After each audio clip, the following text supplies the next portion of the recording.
যেখানে আদর ভালোবাসা বেশি সেখানে যেতেও ভালো লাগে। আসসালামু আলাইকুম, সবাই কেমন আছেন? আশা করি সবাই ভালো আছেন। আলহামদুলিল্লাহ, আমিও ভালো আছি।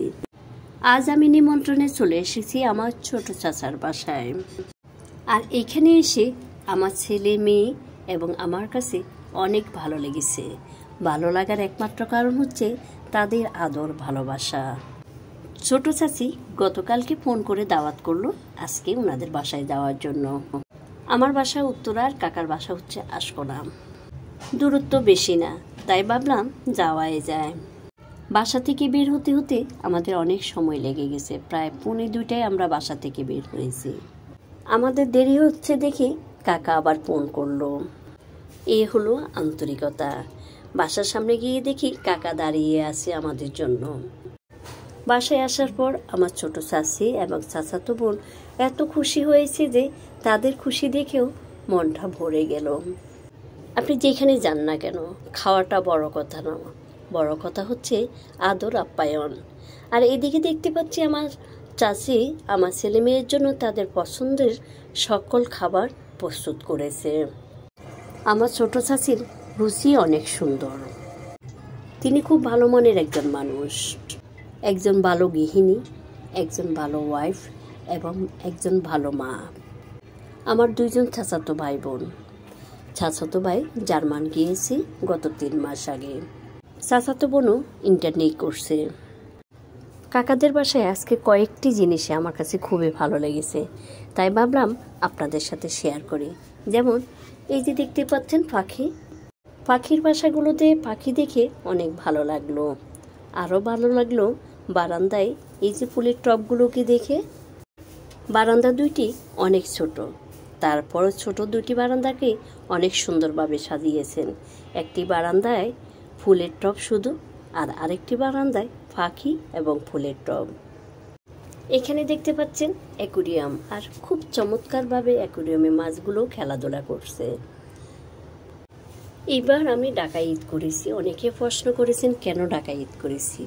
হ্যাঁ, আমার ছেলে এবার ইন্টারমিডিয়েট পরীক্ষা দিবে। তার পরীক্ষা হচ্ছে 30শে জুন। তাই ছেলে মেয়েকে আর ঢাকা থেকে বাসায় নেওয়া হয় না, অর্থাৎ নোয়াখালীতে নেওয়া হয় নাই। আমি চলে আসলাম ঢাকাতে, কারণ ছেলে মেয়ে ঢাকায় থাকবে আর আমি নোয়াখালীতে ঈদ করব, সেটা তো হতেই পারে না। কোরবানটা কিন্তু নোয়াখালীতে দিয়েছিলাম। চলুন এখন আমরা ছাদে যাই। হ্যাঁ, আর ছাদে এসে এত আম দেখে মনটা ভরে গেল। এই আমগুলো হচ্ছে 12 মাসে আম, অর্থাৎ একগুলো পাকা খাওয়ার পর আরেকগুলো মুকুল আসা শুরু করে। ছাদ বাগানটা দেখতে আমার কাছে বরাবরই ভালো লাগে। আমি যেখানে যাই সেখানে ছাদ বাগানটা দেখার চেষ্টা করি। এই ছাদ বাগানে এসে এত ধরনের ফল দেখে অনেক ভালো লেগেছে। বিশেষ করে এত রকমের আম দেখলাম, যেটা অনেক ভালো লাগলো। এই যে দেখতে পাচ্ছেন এখানে কিন্তু মুকুল আসা শুরু করেছে, অর্থাৎ এই গাছটার আমগুলো খাওয়ার পর এখন আবার নতুন করে আম আসতেছে। এরপর দেখতে পাচ্ছেন পেয়ারা গাছ।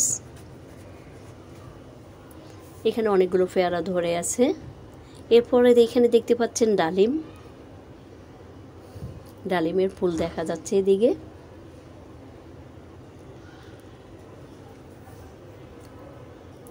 আম গাছ, পেয়ারা গাছ, ডালিম গাছ, আমড়া গাছ, বড়ই গাছ, পেঁপে গাছ, হরেক রকমের ফল গাছই দেখতে পেলাম।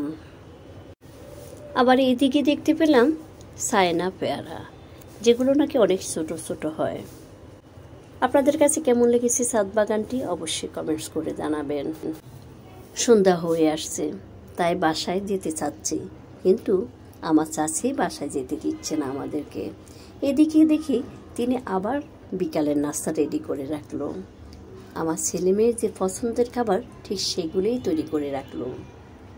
এরপর যখন বাসায় চলে আসবো, ঠিক সে মুহূর্তে তিনি প্যাকেট করে রাত্রের খাবারটাও দিয়ে দিলেন। তাই তো বলি, যেখানে আদর কদর বেশি সেখানে যেতেই ভালো লাগে। সবাই ভালো থাকবেন, সুস্থ থাকবেন। আজকের মতো বিদায় নিচ্ছি। আল্লাহ হাফেজ।